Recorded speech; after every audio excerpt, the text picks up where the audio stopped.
kasih Tuhan, terima kasih Bapa, terima kasih Roh Kudus, karena Engkau selalu ada bagi kami Tuhan, di setiap musim kami Tuhan. Dan kami yakin Tuhan, bahwa tidak ada yang mustahil bagi Engkau ya Bapa. Jikalau kami setia akan firman-Mu, jikalau kami setia melakukan firman-Mu ya Tuhan, Engkau membimbing dan menuntun kehidupan kami Tuhan. Terima kasih Bapa, di dalam pertengahan ibadah kami ini Tuhan, kami rindu mendengarkan sabda firman-Mu Tuhan. Berfirmanlah akan kami Tuhan, ungkapkan isi hati-Mu Tuhan, biar Engkau menegur kami, biar Engkau membenarkan kami, dan Engkau mengoreksi kami Tuhan, di dalam firman-Mu ya Bapa. Terima kasih Tuhan Yesus, hamba-Mu yang telah Engkau persiapkan, Engkau kuduskan Tuhan, untuk menyampaikan isi hati-Mu ya Bapa. Kami siap Tuhan, kami akan mendengarkan firman-Mu, dan terlebih ya Bapa, kami rindu melakukan akan firman-Mu Tuhan. Berfirmanlah atas kami ya Bapa. Di dalam nama Tuhan Yesus Kristus kami siap menerima. Haleluya. Amin.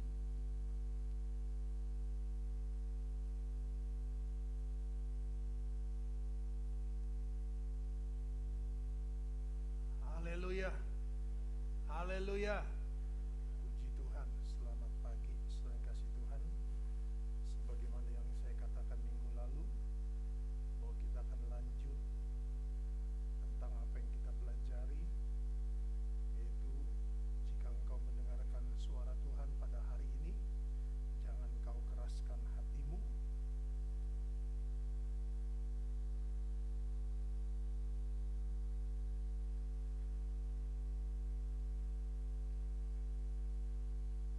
Ya,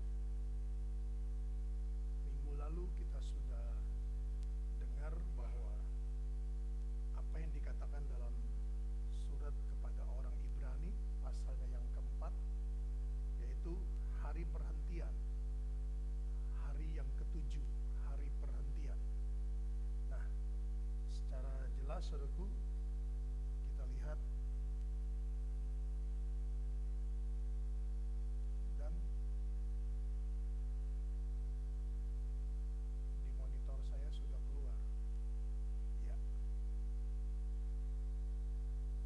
hari perhentian adalah hari yang ketujuh.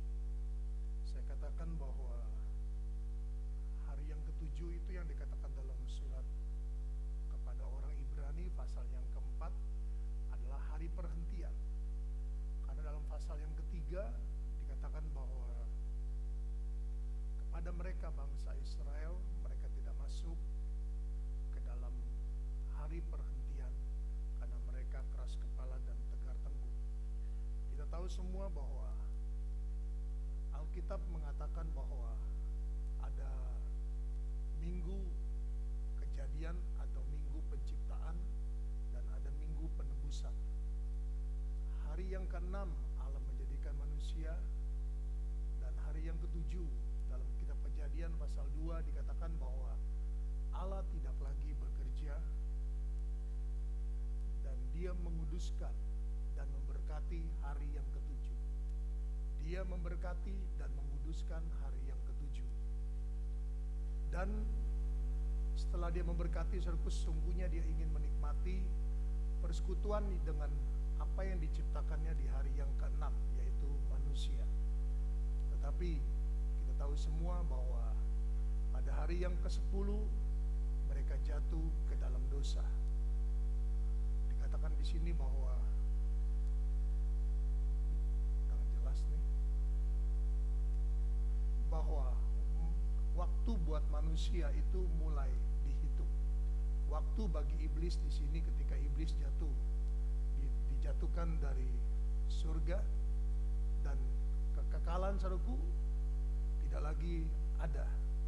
Oleh karena itu Allah kembali merestorasi dunia ini dan menciptakannya sampai hari yang ke-6.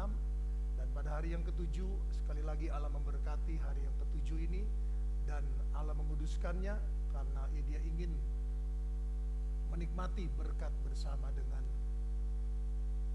manusia yang diciptakannya. Tetapi apa daya saudaraku, mereka jatuh dalam dosa pada hari yang ke-10. Oleh karena itu Allah membuat satu minggu kembali yang disebut dengan minggu penebusan. Kita buka di dalam Keluaran pasalnya yang ke-12. Kitab Keluaran pasal 12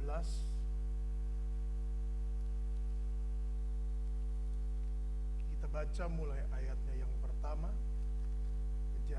Keluaran pasal 12 ayatnya yang pertama. Kitab Keluaran, kitab kedua, Perjanjian Lama setelah kitab Kejadian. Pasal 1.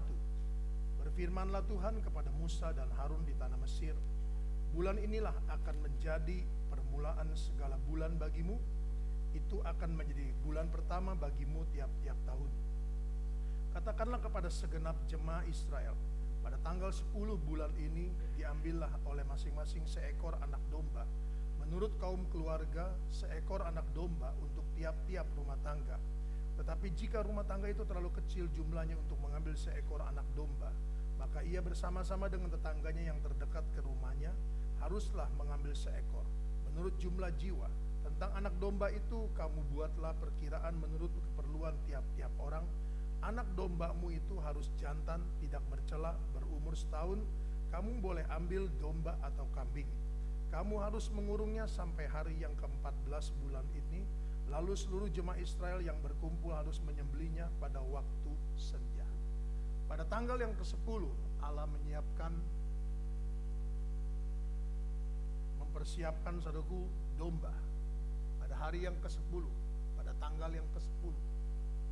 Jadi ketika manusia jatuh dalam dosa, hari itu juga Allah sudah mempersiapkan minggu penebusan. Allah sudah merangkaikannya saudaraku. Dan pada hari yang ke-14 dikatakan bahwa domba itu harus disembelih pada waktu senja. Dan di minggu penebusan ini saudaraku, Ibrani pasal yang ke-4 dikatakan pada hari perhentian, hari yang ke-7. Hari yang ke-7. Jadi dari minggu penebusan ini, hari yang ke-7 adalah hari perhentian. Nah, kita sampai kepada Ibrani pasal 4 tadi, ayat yang kita sudah lihat minggu yang lalu, dan kita akan melihat lebih lanjut. Ibrani pasal 4,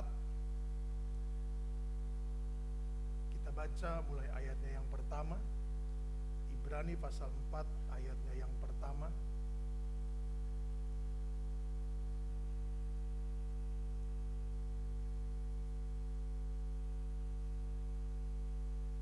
Sebab itu baiklah kita waspada, supaya jangan ada seorang di antara kamu yang dianggap ketinggalan, sekalipun janji akan masuk ke dalam perhentian yang masih berlaku.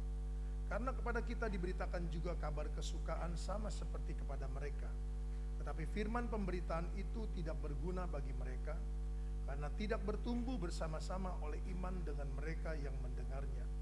Sebab kita yang beriman akan masuk ke tempat perhentian seperti yang ia katakan, sehingga aku bersumpah dalam murkaku, mereka takkan masuk ke tempat perhentianku.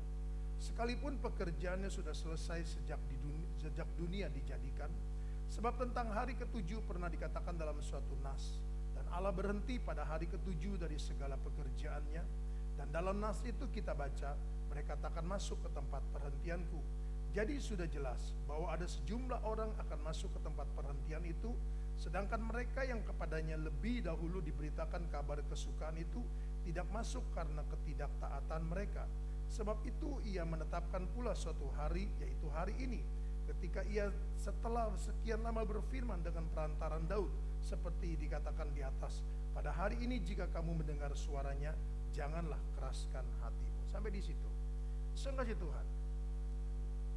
Dikatakan bahwa pada hari yang ke-7 Allah berhenti, tidak lagi bekerja, tidak lagi mencipta, dan Dia ingin menguduskan dan memberkati hari yang ke-7 itu. Di dalam 1 Korintus pasalnya yang ke-10 yang kita sudah baca, bahwa mereka makan rohani yang sama, mereka minum minuman rohani yang sama. Tetapi sebagian besar daripada mereka itu mati di padang gurun, bahkan dikatakan binasa di padang gurun. Padahal suku mereka sudah makan rohani, mereka sudah minum minuman rohani, dan itu tidak menjamin bahwa hidup seseorang itu akan berjalan sesuai dengan apa yang mereka makan dan mereka minum. Faktanya saudaraku, sebagian besar daripada mereka itu binasa di padang gurun. Nah, oleh karena itu kembali saudaraku, Paulus menyatakan kepada orang Ibrani bahwa sebagaimana mereka dahulu, mereka sudah mendengar, namun sebagian besar daripada mereka tidak masuk ke dalam tempat perhentian Allah. Mereka binasa di padang gurun. Nah, sama seperti kita pun, kita harus waspada. Karena dikatakan dalam ayatnya yang ke-6, jadi sudah jelas bahwa ada sejumlah orang akan masuk ke tempat perhentian itu, sedangkan mereka yang kepadanya lebih dahulu diberitakan kabar kesukaan itu tidak masuk karena ketidaktaatan mereka. Mereka lebih dahulu saudaraku diberitakan, tapi mereka tidak masuk. Hati-hati. Alkitab berkata bahwa yang terdahulu akan menjadi terkemudian, yang terkemudian akan menjadi yang terdahulu. Kita harus saudaraku hati-hati dengan kehidupan kekristenan kita, agar saudaraku kita jangan sampai kita ibadah tapi nanti kita tidak masuk ke dalam tempat perhentian Allah, sia-sia. Oleh karena itu saudaraku, dalam pasal 3 diulang kembali peristiwa tentang apa yang dikatakan dalam 1 Korintus pasal 10, bahwa mereka makan makanan rohani yang sama, mereka minum minuman rohani yang sama, tetapi mereka sebagian besar mereka binasa. Hati-hati saudaraku dengan kekristenan kita. Pasal yang keempat, dia berbicara kepada kita. Pasal 3 saudaraku diulang lagi tentang bangsa Israel. Walaupun dalam pasal 4 saudaraku ada dikutip tentang pada hari yang ke-7 dia berhenti. Tapi saudaraku lebih jelasnya lagi dia berbicara kepada kita. Kita baca ulang ayatnya yang pertama. Sebab itu baiklah kita waspada, supaya jangan ada seorang di antara kamu yang dianggap ketinggalan, sekalipun janji akan masuk ke dalam perhentiannya masih berlaku. Saudara kasih Tuhan, sekalipun dikatakan supaya jangan ada di antara kamu yang dianggap ketinggalan, sekalipun janji akan masuk ke dalam perhentiannya, nyanya ini besar, masih berlaku. Masih berlaku. Kita lihat saudara.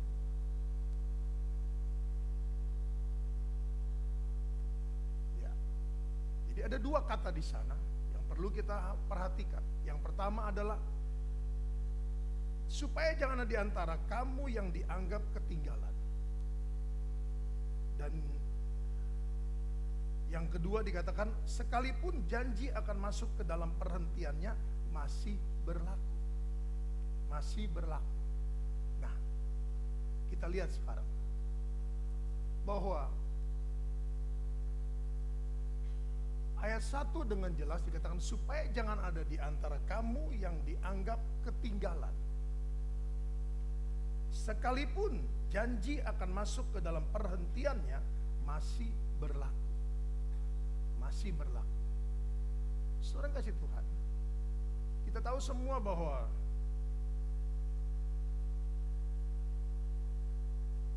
kita bicara ini dulu, bahwa orang yang ketinggalan, kita sudah banyak belajar saudaraku, orang yang ketinggalan akan masuk ke dalam 3,5 tahun aneh besar. Dari satu masa saudaraku diambil 3,5 tahun oleh Yesus, setengah masa lagi saudaraku diambil oleh antikris. Nah inilah yang dikatakan supaya jangan ada di antara kamu yang ketinggalan, yang dianggap ketinggalan. Sekalipun janji masuk ke dalam tempat perhentiannya masih berlaku. Masih berlaku. Jadi orang yang ketinggalan di sini saudaraku masuk ke dalam tempat perhentiannya ini 1000 tahun. Hari yang ke-7, 1000 tahun damai saudaraku. Ini masih berlaku. Ini masih berlaku untuk mereka yang ketinggalan. Tepatnya kita buka 1 Korintus pasal 3. 1 Korintus pasal 3.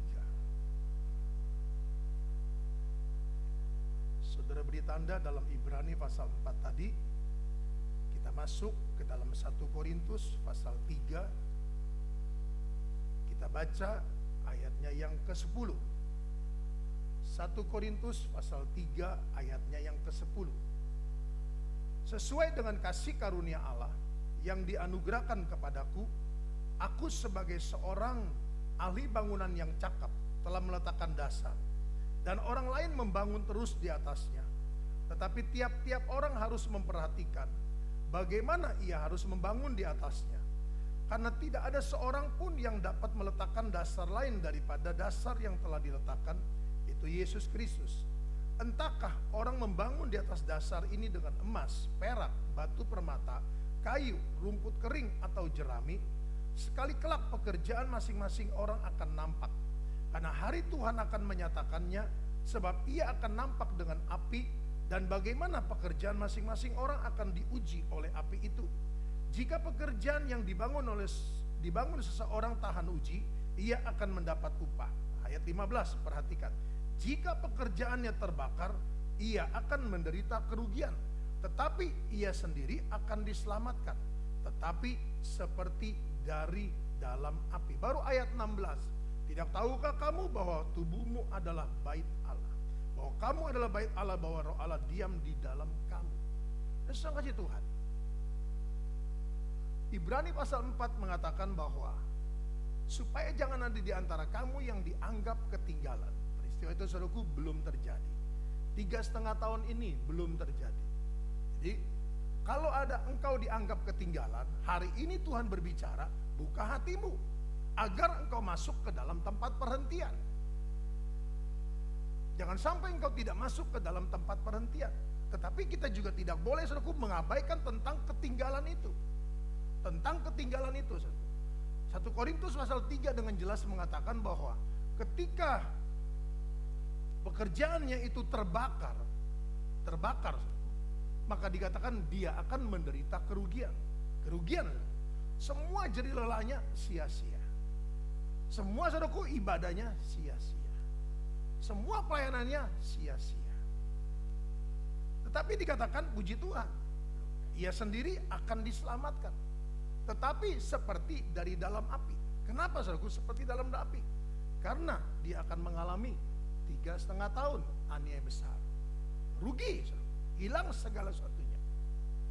Kita tahu saudaraku ketika sangkakala yang keempat dibunyikan, ketika sangkakala yang kelima saudaraku dibunyikan, maka 6 bulan pertama tidak ada kematian bagi mereka yang masuk ke dalam 3,5 tahun aniaya besar. Sangkakala yang keempat saudaraku, gereja disingkirkan. Sangkakala yang kelima, orang yang tertinggal. Supaya jangan diantara kamu yang dianggap ketinggalan. Paulus saudaraku masih memakai kata yang halus lah. Dianggap ketinggalan. Kalau kita saudaraku merasa kita bisa dianggap nanti ketinggalan, mari kita rubah. Mari saudaraku kita perbaiki. Mari saudaraku kita bebenahi kehidupan kekristenan kita. Kita jangan lagi bermain-main dengan waktu, dengan segala sesuatu dalam dunia ini. Kita akan menderita kerugian. Walaupun kita masuk saudaraku ke dalam 1000 tahun damai. Kita masuk saudaraku kepada hari yang bertentu yang ke-7. Bahkan saudara Tuhan, kita juga diberikan kesempatan untuk, maaf saya ralat, bukan kita saudaraku, mereka yang tertinggal masuk saudaraku ke dalam tempat perhentian 1000 tahun damai saudaraku. Tetapi di sininya tidak enak. Keluar masuk sini saudaraku seperti dari dalam api. Aniaya. 6 bulan pertama tidak ada kematian. Belum lagi saudaraku dikejar-kejar dengan segala satunya, tidak bisa makan, tidak bisa minum. Nah, masuk tempat perhentian, tetapi seperti dari dalam api. Itulah sebabnya dalam pasal yang keempat,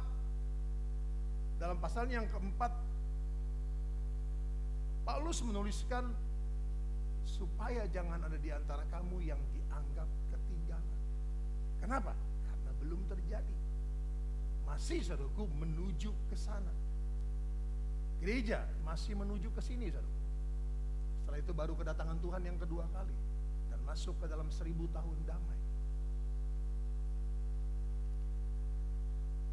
Kesalahan gereja saudaraku tidak membekali umatnya, tidak membekali saudaraku domba tebusan Tuhan, sehingga mereka menganggap kehidupan kekristenan itu sama, dari waktu ke waktu sama. Dari saat ke saat saudaraku sama. Dari situasi ke situasi sama. Tidak. Kita sedang berjalan menuju kepada kegenapannya.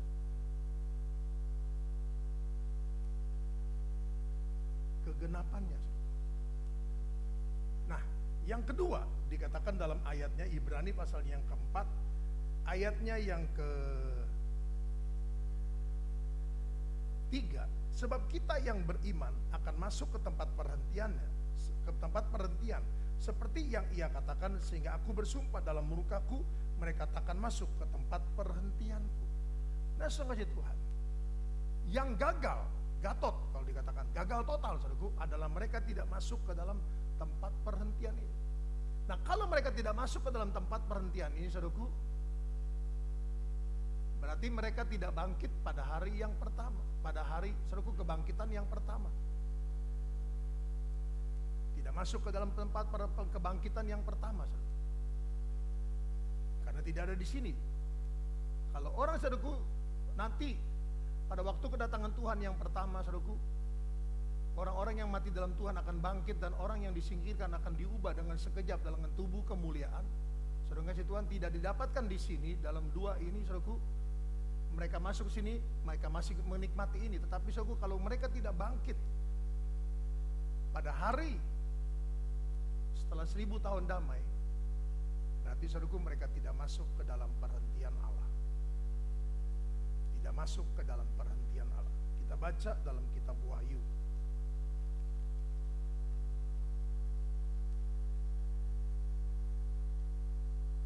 Kita baca ayatnya yang ke-4.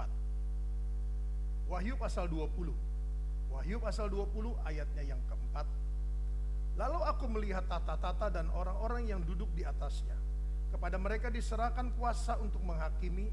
Perhatikan, aku juga melihat jiwa-jiwa mereka yang telah dipenggal kepalanya karena kesaksian tentang Yesus dan karena firman Allah, yang tidak menyembah binatang itu dan patungnya yang tidak menyembah binatang itu dan patungnya, dan tidak juga menerima tandanya pada dahi dan tangan mereka, dan mereka hidup kembali dan memerintah sebagai raja bersama-sama dengan Kristus untuk 1000 tahun. Tetapi orang-orang yang lain tidak bangkit sebelum berakhir masa 1000 tahun itu. Inilah kebangkitan pertama. Berbahagia dan kuduslah ia yang mendapat bagian dalam kebangkitan pertama itu. Kematian yang kedua tidak berkuasa lagi atas mereka, tetapi mereka akan menjadi imam-imam Allah dan Kristus, dan mereka akan memerintah sebagai raja bersama-sama dengan Dia 1000 tahun lamanya.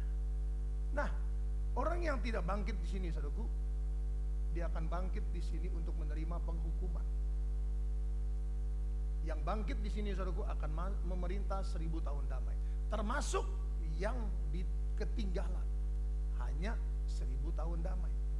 Setelah itu, saudaraku, yang menjadi mempelai yang akan memerintah untuk selama-lamanya. Nah, jadi jelas bagi kita bahwa kita harus memperhatikan kerohanian kita hari-hari ini. Hari-hari ini. Kita buka kitab Daniel.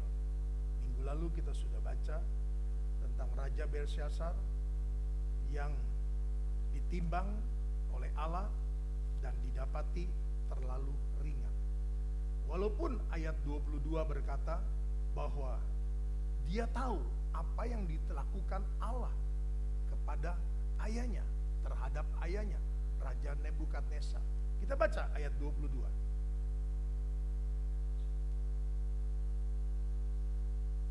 Tetapi tuanku Belsyazar, anaknya, tidak merendahkan diri, walaupun tuanku mengetahui semuanya ini. Raja Belsyazar tahu peristiwa tentang bagaimana Allah mengangkat ayahnya Nebukadnezar, namun juga Allah merendahkan dia serendah-rendahnya. Tetapi dia tidak menjadikan itu satu pelajaran, tidak memperhatikan suatu sejarah ayahnya. Oleh karena itu dia berbuat saudaraku, dia masuk ke dalam ruang kudus Allah, bait Allah, dia mengambil perkakas dan dia buat minum pesta orang. Nah, saudara kasih Tuhan, kita baca sekarang ayatnya yang ke-27. Ayatnya yang ke-25. Maka inilah tulisan yang tertulis itu, mene tekel ufarsir. Dan inilah makna perkataan itu, mene masa pemerintahan Tuanku dihitung oleh Allah dan telah diakhiri. Tekel, Tuanku ditimbang dengan raja dan didapati terlalu ringan. Peres, kerajaan Tuanku dipecah dan diberikan kepada orang Media dan Persia. Sebagai Tuhan, kerajaan Tuanku ditimbang dan didapati terlalu ringan. Kerajaan Tuanku ditimbang dan didapati terlalu ringan. Inilah yang kita harus perhatikan. Karena setiap saudaraku kegiatan kita itu ditimbang oleh Allah. Nanti kita akan belajar saudaraku, tentang neraca Allah dalam kehidupan kita. Tapi hari ini kita fokus tentang bahwa kita jangan sampai ketinggalan, jangan sampai tidak masuk ke dalam tempat perhentian Allah. Berarti saudaraku, kita tidak kebangkitan yang pertama, kita akan bangkit di bangkitan yang kedua. Orang yang tertinggal saudaraku akan bangkit memerintah bersama dengan Tuhan pada waktu kedatangan Tuhan yang kedua kali, dan akan memerintah bersama dengan Tuhan. Tapi yang tidak bangkit di sini saudaraku akan bangkit di sini untuk menerima penghukuman. Nah, jangan sampai kita didapati terlalu ringan. Kita buka 2 Timotius pasalnya yang ketiga. 2 Timotius pasalnya yang ketiga. Kita baca ayatnya yang pertama. 2 Timotius pasal 3 ayatnya yang pertama.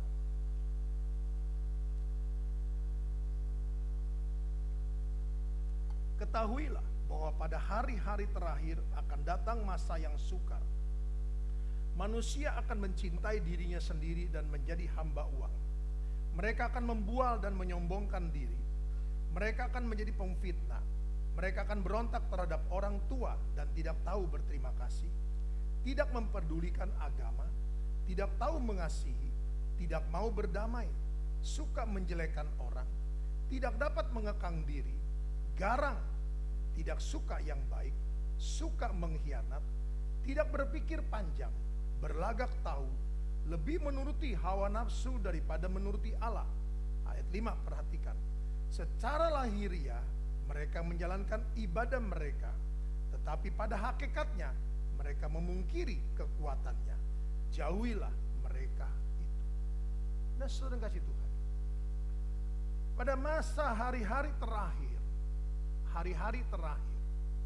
menjelang hari yang ketujuh, menjelang hari yang ketujuh, berarti masih di dalam hari yang ke-6. Berarti saudaraku masih di dalam hari yang ke-6, menjelang hari yang ketujuh. Pada hari-hari terakhir ini di sini saudaraku. Nah,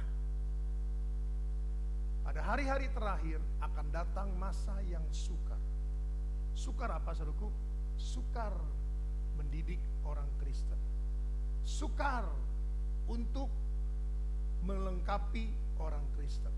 Sukar untuk membekali orang Kristen.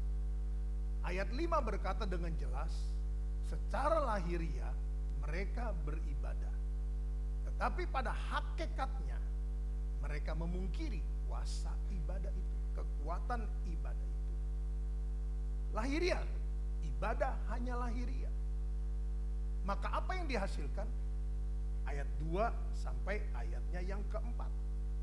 Ini kondisi kekristenan. Ibadah. Tapi hari-hari terakhir akan datang masa yang sukar. Bukan sukar saudaraku kondisi, situasi politik, ekonomi, keamanan, bukan. Tapi ini saudaraku jelas, ini ditulis oleh Rasul Paulus kepada anak rohaninya, gembala muda. Berarti saudaraku, dia berkata mengingatkan kepada Timotius bahwa jangan engkau anggap ringan, jangan engkau menganggap menjadi gembala itu enak, jangan engkau menganggap menjadi gembala itu menikmat. Engkau harus tahu, engkau sukar melengkapi umat Tuhan dengan bekal-bekal kebenaran. Bahkan dikatakan bahwa dalam pasalnya yang keempat,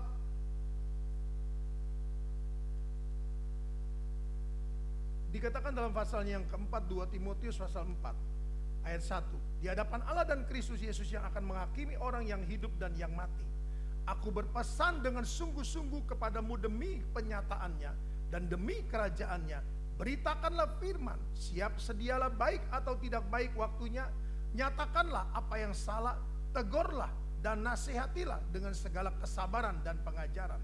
Karena akan datang waktunya orang tidak dapat lagi menerima ajaran sehat, tetapi mereka akan mengumpulkan guru-guru menurut kehendaknya untuk memuaskan keinginan telinganya. Mereka akan memalingkan telinganya dari kebenaran dan membukanya bagi dongeng. Ini kondisi yang tercipta dan kondisi yang diciptakan. Tercipta, saudaraku, karena jemaat yang tidak mau menerima kebenaran. Diciptakan, saudaraku, dengan apa yang menjadi pembicara. Dan siapa yang menjadi pembicara? Minggu lalu saya katakan, saudaraku, bahwa mereka menolak Musa, bangsa Israel. Mereka menolak Musa dan mereka memperalat Harun. Mereka, saudaraku, tidak mau dengan Musa dan mereka lebih suka dengan Harun. Ketika Musa, saudaraku, tidak turun-turun. Nah, demikian pula memberitakan kebenaran itu bukan sesuatu yang mudah. Karena jemaat, saudaraku, sudah menciptakan kerohanian yang ada, dan saudara kasih Tuhan, tinggal yang berbicara ini ikut, saudaraku, menciptakan, ikut, saudaraku, diciptakan. Diciptakan oleh siapa? Oleh jemaat. Jemaat menciptakan, yang di sini, saudaraku, diciptakan oleh jemaat. Nah, inilah kondisi kekristenan yang ada. Oleh karena itu dikatakan pada hari-hari terakhir akan datang masa yang sukar. Ingat, ibadah kita ditimbang. Respon kita terhadap firman Tuhan ditimbang.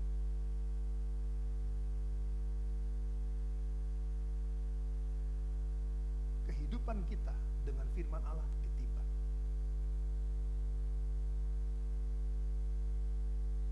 Didapati terlalu ringan, saya katakan, saudaraku, dalam ibadah pelprik, kalau saudara kasih Tuhan seimbang saja itu sudah luar biasa.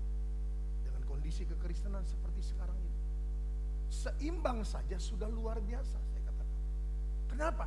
Karena jelas 2 Timotius berkata pada hari-hari terakhir akan tidak ada keseimbangan antara ibadah yang menghasilkan kehidupan kekristenan yang layak berkenan di hadapan Tuhan dan kekristenan, saudaraku, yang dihasilkan menurut penciptaan jemaat. Dan pembicara, saudaraku, diciptakan oleh jemaat. Jelas Alkitab sudah berkata akan datang masa yang sukar. Ini tidak enak, saudaraku, buat telinga. Tidak enak firman ini buat telinga. Dan juga tidak enak buat daging. Tapi saudara firman ini akan menjadi satu makan yang luar biasa. Ketika saudara Tuhan, seorang itu menjalankan ibadah bukan dengan lahiriah. Haleluya. Bukan secara lahiriah. Tetapi saudara Tuhan, secara dengan kebenaran firman Allah, berjalan seturut dengan kebenaran firman Allah. Itulah sebabnya, saudaraku, Paulus berkata di dalam Galatia pasalnya yang kelima, di dalam surat Paulus kepada jemaat di Galatia pasalnya yang kelima, kita baca ayatnya yang ke-16. Galatia pasal 5 ayatnya yang ke-16.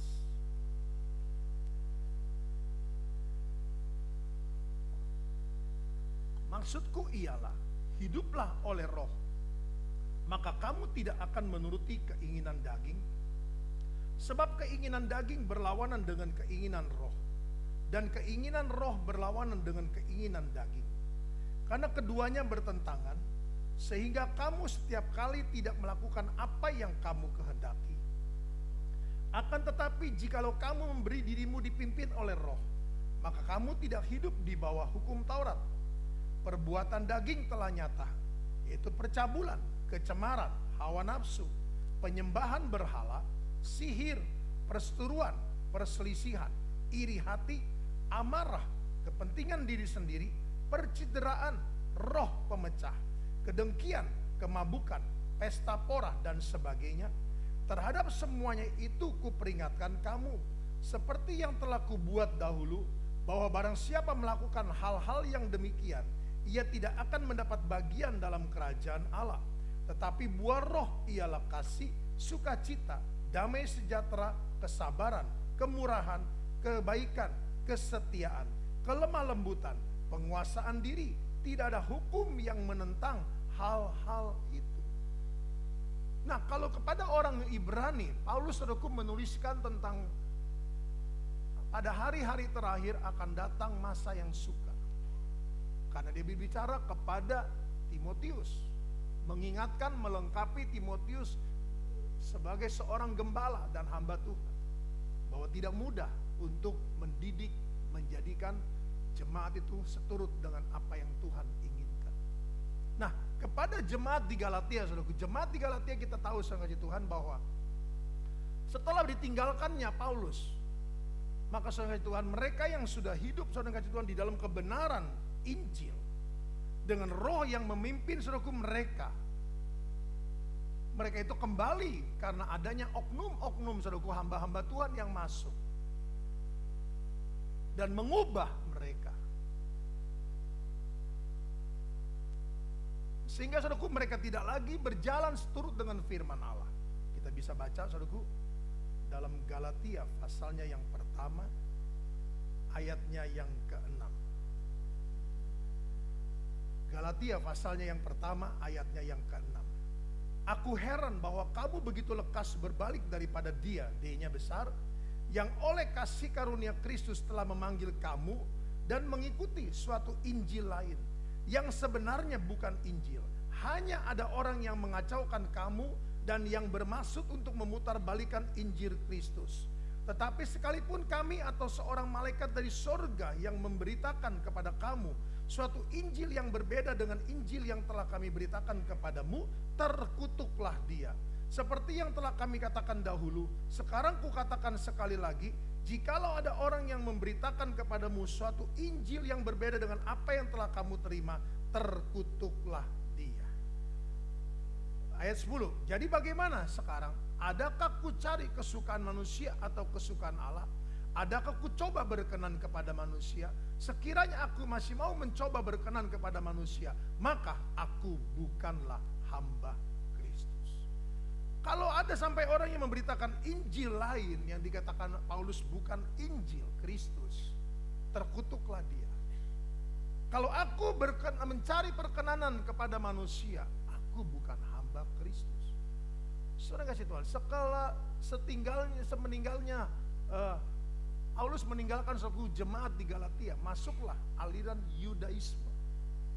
Yudaisme saudaraku itu membawa jemaat bukan hidup dalam roh, tetapi saudaraku hidup di dalam daging.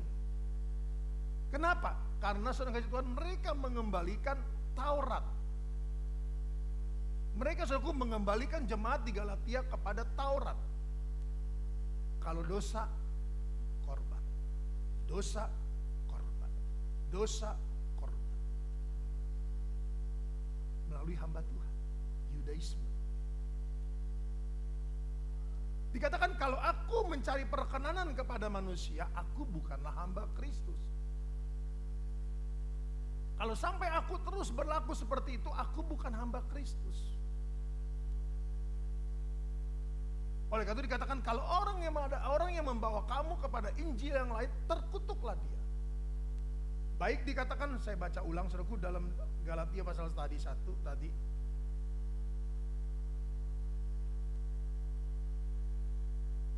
Ayat 8, tetapi sekalipun kami atau seorang malaikat dari sorga yang memberitakan kepada suatu Injil yang berbeda dengan Injil yang kami beritakan kepadamu, terkutuklah dia. Sungguh Tuhan, Paulus mengutip dengan apa? Malaikat dari sorga. Seorang malaikat dari sorga. Sepertinya luar biasa. Hati-hati. Kita lihat saudaraku dari buah-buahnya. Kita lihat dari pemberitaannya. Kita lihat saudaraku apa yang disampaikan. Nah, bagaimana kita bisa membedakan saudaraku? Penuhilah diri kita dengan firman dan kebenaran. Carilah dahulu kerajaan Allah dan kebenarannya, maka semuanya akan ditambahkan kepadamu. Hal-hal yang jasmani saudaraku akan Tuhan tambahkan ketika kita memiliki kerajaan Allah dan kebenaran. Nah, kembali kepada Galatia pasalnya yang kelima. Dikatakan Paulus kepada jemaat di Galatia, hiduplah oleh roh, maka kamu tidak akan menuruti keinginan daging. Sebab keinginan daging berlawanan dengan keinginan roh, dan keinginan roh berlawanan dengan keinginan daging. Ayat selanjutnya perhatikan. Karena keduanya bertentangan, sehingga kamu setiap kali tidak melakukan apa yang kamu kehendaki. Ada saudaraku seperti 2 Timotius pasal 3. Ada yang mau berubah, tapi saudaraku tidak bisa berubah. Kenapa? Karena tidak tekun berubah, tidak saudaraku tidak mau menerima kebenaran. Membandingkan kebenaran saudaraku dengan kebenaran-kebenaran, tanda kutip.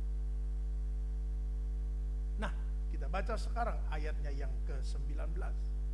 Perbuatan daging telah nyata, yaitu percabulan, kecemaran, hawa nafsu, penyembahan berhala, sihir, perseteruan, perselisihan, iri hati, amarah, kepentingan diri sendiri, percideraan, roh pemecah, pengkedengkian, kemabukan, pesta pora, dan sebagainya. Nah, sungguh Tuhan, orang lebih menekankan, orang lebih menekankan tentang perbuatan daging ini dengan yang awal, yaitu pertama, percabulan, yang kedua, kecemaran, yang ketiga, hawa nafsu, yang keempat, penyembahan berhala, yang kelima, sihir. Ini yang seringkali orang hanya memperhatikan poin-poin ini. Percabulan, kecemaran, hawa nafsu, penyembahan berhala, dan sihir. Lebih saudaraku fokus kepada 5 hal ini. Percabulan, kecemaran, hawa nafsu, penyembahan berhala, dan sihir. Karena saudaraku ini berkaitan dengan apa yang seringkali terjadi dalam dunia kekristenan. Dalam dunia kekristenan. Tetapi saudaraku, kalau kita baca secara keseluruhan, kita baca lagi saudaraku. Setelah sihir, ada kata apa? Perseteruan, perselisihan, iri hati, amarah, kepentingan diri sendiri, percideraan, roh pemecah, kedengkian, kemabukan, pesta pora, dan sebagainya. Ya, orang seringkali fokus waspada kalau ada percabulan, kalau ada kecemaran, kalau ada penyembahan berhala, kalau ada saudaraku yang berkaitan dengan sihir, saudaraku, yang berkaitan dengan hawa nafsu. Tapi Tuhan, orang seringkali tidak merasa bahwa mereka itu masuk ke dalam perbuatan daging juga. Perseteruan, percideraan, iri hati, amarah, kedengkian. Bukankah kita harus akui bahwa dunia kekristenan masih saudaraku, ya notabene masih ada, dikuasailah oleh hal-hal seperti ini. Mengapa saudaraku? Karena seringkali hal-hal seperti ini sungguh Tuhan tidak kita rasakan. Kita merasa aku happy-happy saja. Padahal aku saudaraku, aku raopo-opo. Saudara masih ingat aku raopo-opo? Halo? Masih ingat? Apa aku raopo-opo? nggak ada masalah, tapi sebetulnya ada masalah. Saudaraku, jiwanya tertekan. Berkata, aku tidak ada apa-apa, aku rapopo, tetapi saudaraku jiwanya tidak bisa menerima. Itu yang kita pelajari. Pada tanggal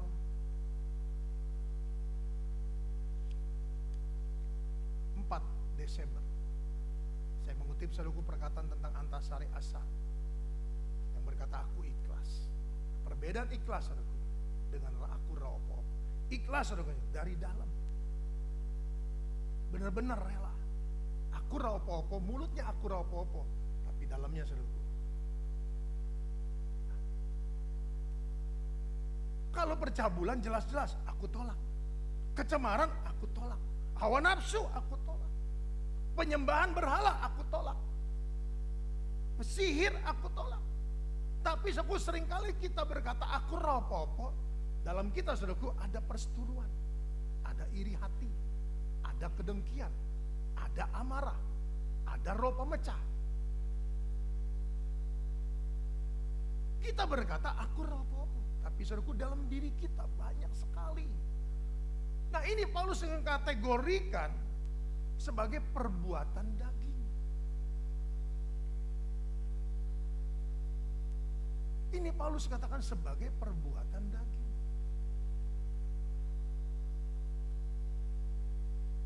Paulus katakan saudaraku bahwa kalau kita mau terima reward Tuhan, dikatakan kita harus membangun saudaraku dengan apa? Emas, perak, dan batu permata. Yang semakin saudaraku digojlok, yang semakin dibakar, semakin saudaraku dibentuk, semakin jadi. Semakin baik, semakin manis, semakin indah. Kalau kita bangun saudaraku dengan rumput kering, jerami saudaraku, kayu bakar, maka itu semua akhirnya katakan kita akan menderita kerugian.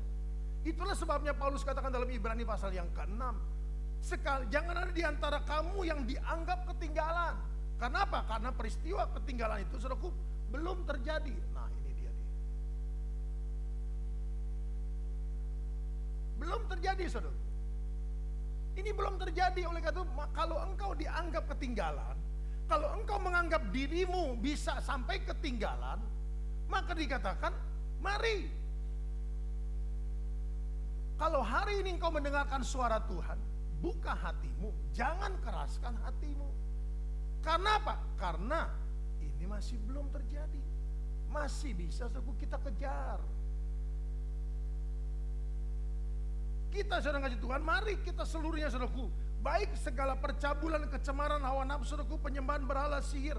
Demikian pula perseteruan.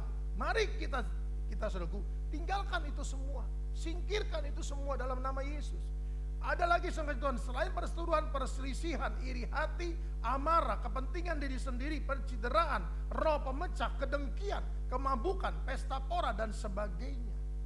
Ini kita lihat saudaraku, begitu luar biasa. Orang Kristen seringkali berkata, aku rapopo, padahal saudaraku marah. Aku rapopo, padahal kepentingan kita tidak tercapai. Jadi saudaraku masih ada kepentingan kita, masih ada kemauan kita, masih ada saudaraku pencideraan, masih ada saudara Tuhan. Ini semua kategorinya apa kata Paulus, kata firman Tuhan, termasuk perbuatan daging. Kita baca terus ayatnya yang ke-21. Terhadap semuanya itu kuperingatkan kamu seperti yang telah kubuat dahulu, bahwa barang siapa melakukan hal-hal yang demikian, ia tidak akan mendapat bagian dalam kerajaan Allah. Saudaraku, dia tidak akan mendapat bagian dalam kerajaan Allah.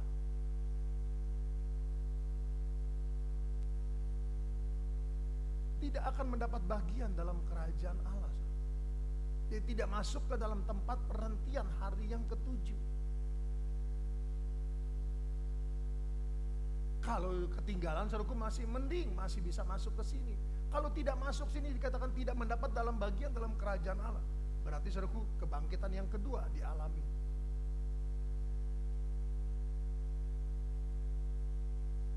Selesai sudah. Kita boleh bernama saudaraku apapun nama kekristenan kita. menjamin kita masuk surga. Kita boleh berkata kepada penjaga pintu surga, aku kenal Yesus, aku anak Yesus. Tapi mereka berkata, Yesus tidak kenal engkau.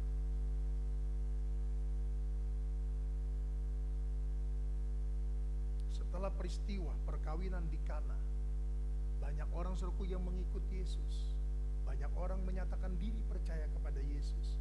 Tapi ironis, ayat itu menulis, Yesus tidak mempercayakan dirinya kepada mereka.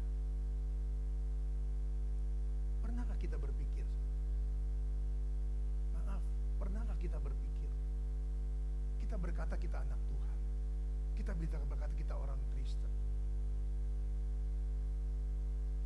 Tadi kita sudah angkat pujian, biarlah kita boleh berkenan dan perkenanan Tuhan itu menjadikan saudaraku, Tuhan berkarya, bekerja dalam hidup kita.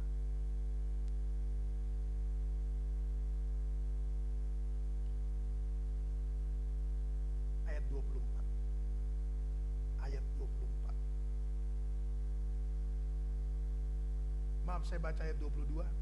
Tetapi buah roh ialah kasih, sukacita, damai sejahtera, kesabaran, kemurahan, kebaikan, kesetiaan, kelemah lembutan, penguasaan diri.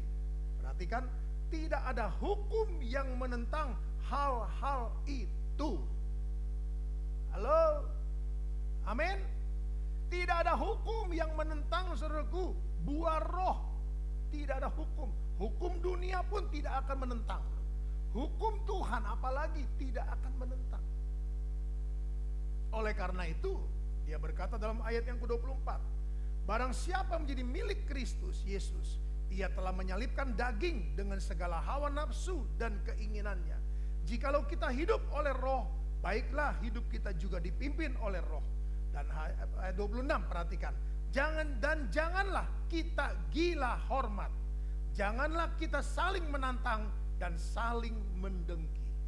Jadi saudara Tuhan, dari ayat yang ke-19 itu sampai ayat yang ke-21, Paulus saudaraku merangkum dengan 3 kata.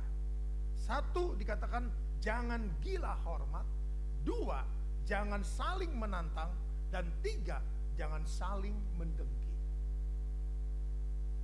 Maka dikatakan bahwa engkau akan hidup oleh roh, dipimpin oleh roh, hidup di dalam roh. Saya tutup dengan Filipi pasal 2. Filipi pasal 2. Setelah Galatia ada Efesus, setelah Efesus ada surat Filipi. Filipi pasal 2 ayatnya yang ke-7. Filipi pasal 2 ayatnya yang ke-7. Atau saya baca ayatnya yang ke-5. Hendaklah kamu dalam hidupmu bersama menaruh pikiran dan perasaan yang terdapat juga dalam Kristus Yesus, yang walaupun dalam rupa Allah tidak menganggap kesetaraan dengan Allah itu sebagai milik yang harus dipertahankan, melainkan telah mengosongkan dirinya dan mengambil rupa seorang hamba dan menjadi sama dengan manusia. Saudara yang kasih Tuhan, mengosongkan diri.